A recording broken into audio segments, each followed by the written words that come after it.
हक कर रहा हूँ।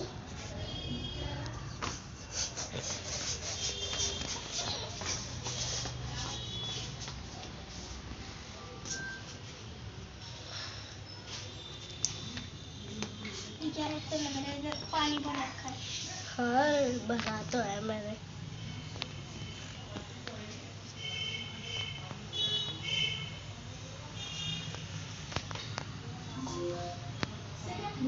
आयरन मैन बहुत अच्छा फील कर रहा है और बहुत सही, और हल्क तो नहीं कर रहा, वो थैनोस को मारने वाला है, बहुत मारने वाला है। और हमारे पास में थैनोस। और ये देखिए हमारे साथी,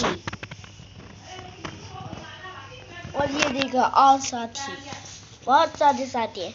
और ये देखिए हल्की कार, और ये देखिए इंसानों की कार।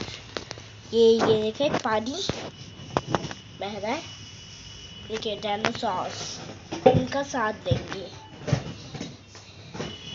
ये रहा कैप्टन अमेरिका, इसका मुंह, और इसके साथ है एक रोबोट। वो रहा ये। देखो हमने ना थैनोस से ना लड़ने आए हैं। और ये थैनोस से लड़ने आए हैं। खत्म वीडियो।